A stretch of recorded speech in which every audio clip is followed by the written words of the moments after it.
A transição do novo governo segue fazendo levantamentos sobre a situação do país. Lula tem participado ativamente dessa transição. Os preparativos da festa popular na posse de Lula presidente e os destaques das redes sociais do PT. Eu sou Thaís Ladeira e esse é o 13 Minutos, podcast semanal de notícias do Partido dos Trabalhadores e das Trabalhadoras.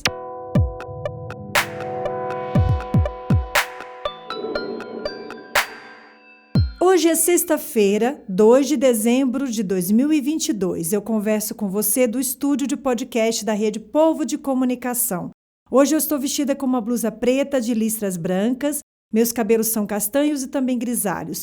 Uso pequenos anéis e brincos e hoje eu estou sem fones de ouvido externo. Dito isso, você fica agora com um resumo do que foi notícia na Rede Povo de Comunicação do PT. Vem comigo! O Brasil já saiu vitorioso nas urnas e agora quer ser campeão também na Copa do Mundo de Futebol. E o presidente Lula entrou em campo com tudo essa semana na transição de governo. Negociou pessoalmente a tramitação da PEC do Bolsa Família, que está no Senado, e acompanhou a entrega da primeira versão dos relatórios dos grupos de trabalho da transição. Bem, sobre isso a gente volta a alertar. O diagnóstico do que está sendo deixado pelo atual governo é o pior possível. Caos e terra arrasada em várias áreas, em um quadro bem alarmante.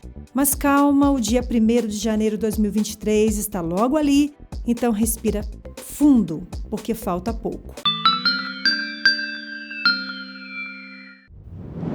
Esta semana, logo na segunda-feira, o jornal PT Brasil recebeu o deputado federal reeleito pelo PT da Bahia, Jorge Sola, que também é médico. Ele conversou com Amanda Guerra sobre o levantamento feito pelo Grupo de Trabalho da Saúde e sobre os retrocessos na área, todos executados pelo desgoverno Bolsonaro. Nós estamos falando de um Ministério da Saúde que já foi nosso orgulho, nosso programa de vacinação reconhecido como o melhor do mundo, e eles desmontaram em tão pouco tempo. Nós estamos falando de um país que é reconhecido internacionalmente pelo tratamento de AIDS, pelo combate às doenças sexualmente transmissíveis, pelo controle da hepatite. Tudo isso que mostrou a força, a fortaleza do SUS, fizeram ruir num governo de desmonte e destruição.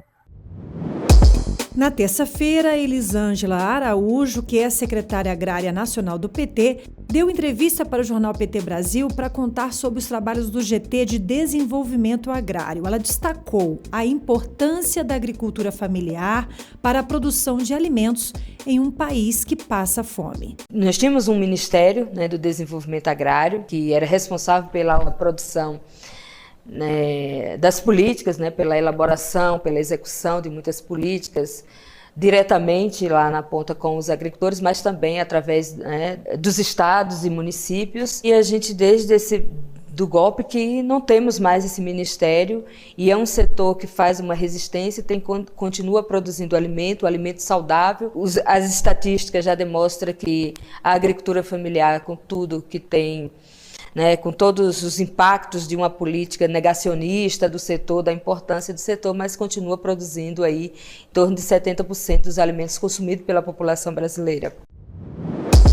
Também na edição de terça-feira do Jornal PT Brasil, o assunto econômico foi sobre o endividamento das famílias para comprar comida, o que reforça a necessidade da aprovação da PEC do Bolsa Família.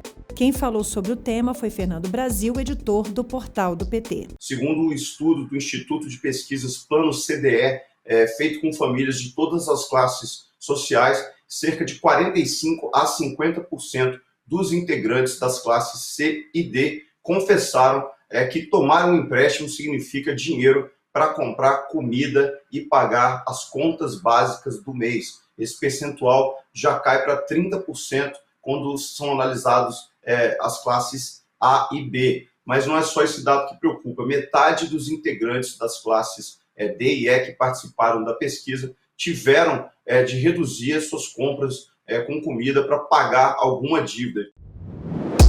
É grave. Em coletiva à imprensa na quinta-feira, a ex-ministra Tereza Campelo, do GT de Desenvolvimento Social e Combate à Fome, trouxe o diagnóstico do desmonte das políticas públicas na área de assistência social. Nós trabalhamos esses 16 dias construindo um relatório que não só identificou todo um processo de desorganização e desmonte das políticas públicas, né, como identificamos alguns dos processos que continuam acontecendo hoje. Então não é só não ter recurso, acho que essa ideia, né, de que com o dinheiro que eles nos deixaram para assistência social, a assistência funcionaria 10 dias, né, então se fizer a conta do que a gente precisa para trabalhar no ano e dividir, a gente teria dinheiro para funcionar 10 dias, né, para ter uma dimensão da tragédia. Já o GT de Transparência tem observado os impactos da falta de informação sobre todas as ações de Bolsonaro e seus ministros.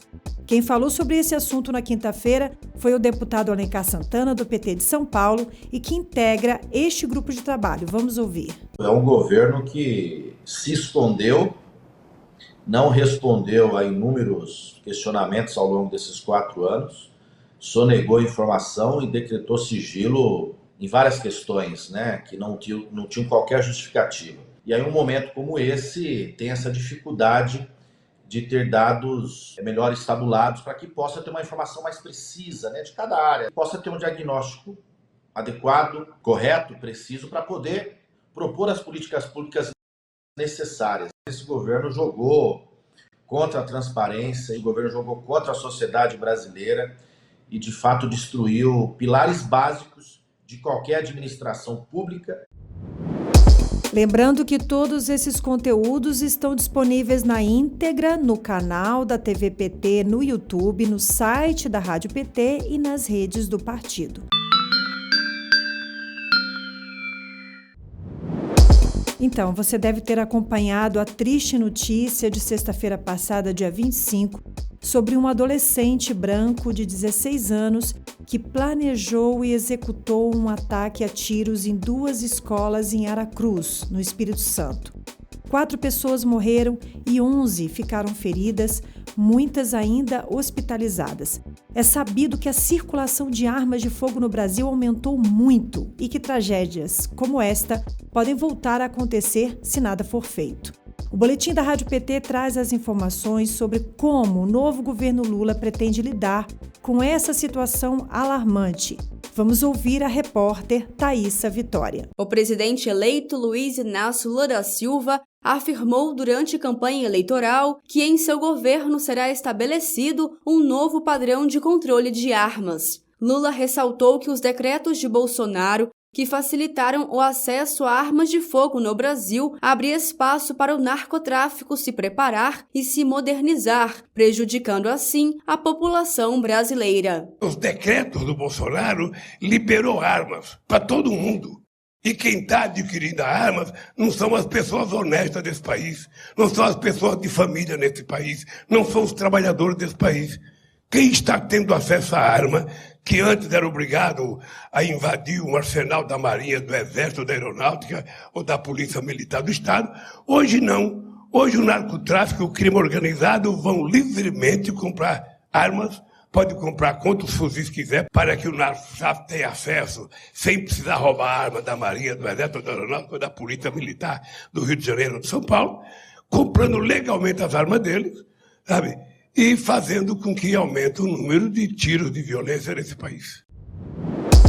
E nessa sexta-feira, o secretário nacional de comunicação do PT e deputado federal eleito por São Paulo, Gilmar Tato, também conversou com Amanda Guerra sobre a primeira medida indicada pelo Grupo de Transição de Cidades a ser implementada logo no início da terceira gestão Lula. O Ministério das Cidades ele foi criado pelo presidente Lula na primeira gestão, no primeiro mandato. E depois, com a vinda do Bolsonaro, ele juntou o Ministério das Cidades, junto com o Desenvolvimento Regional e Transportes. E aí criou esse Ministério da Infraestrutura. A primeira providência que nós estamos tomando, e é uma sugestão, e eu tenho certeza que o presidente Lula vai acatar, é no sentido de desmembrar, de novo, voltar ao Ministério das Cidades, porque nós estamos falando de um ministério que dialoga com 80% da população, as grandes cidades, as grandes metrópoles, grandes municípios, além das capitais. E vamos de rede? Ela está chegando, a Duda Merini, é gestora de redes sociais do PT e ela vem contar pra gente sobre os destaques da semana. Oi, Thaís! E aí, já entrou de vez no clima da Copa do Mundo? O nosso presidente, que adora futebol, já entrou com tudo. Quando tem jogo do Brasil, ele se veste de verde e amarelo e fica com um olho na seleção e outro no gabinete de transição. E com direito a bolão também, hein? A Michele Bellini mandou o seguinte recado pra ele. Bora, meu presidente!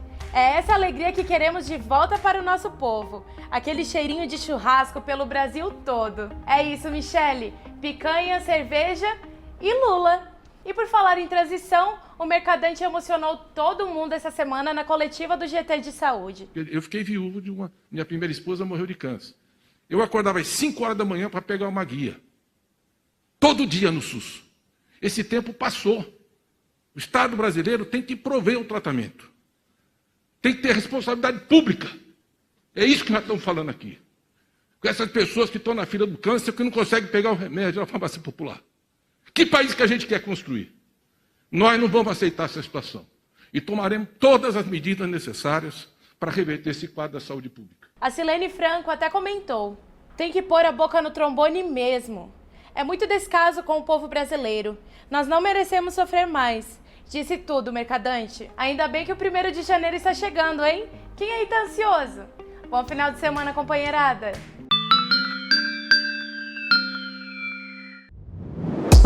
Minha gente, dezembro começou, falta pouco, bem pouco, para a gente finalizar a festa da democracia que começou no dia que elegemos Luiz Inácio Lula da Silva. E você, que não mora em Brasília, já está pensando na sua caravana até a capital? Pois venha, que a festa é nossa. Vamos dar posse de novo à democracia e, é claro, dar posse também à alegria. E se depender da organização da festa, motivos é que não vão faltar para o povo pular muito, seja em casa ou na esplanada. Quem nos conta sobre quais são as atrações já previstas para os palcos batizados de Gal Costa e Elza Soares é ela, Janja da Silva. A gente já confirmou Pablo Vittar, Baiana System, Duda Beat, Gabriel Barantes, Martinho da Vila, os Gilsons, Chico César, Luiz de Luna, Tereza Cristina, Fernanda Takai, Johnny Hooker, Marcelo Genesi, Odair José, Otto, Tulipa, Almério, Maria Rita, Valesca Popozuda. Timaço. E esse foi mais um 13 Minutos com os destaques dos últimos dias na Rede Povo de Comunicação do PT. Se você ainda não segue o 13 Minutos no seu aplicativo, clica aí no botão seguir para você não perder nenhum episódio. E se você gostou, pode deixar 5 estrelas na sua avaliação. Desejamos um começo de semana com saúde, paz e tranquilidade, muita energia boa para ajudarmos todos, todas e todes a reconstruir esse país. Até o nosso próximo encontro com Lula presidente, mais um 13 Minutos.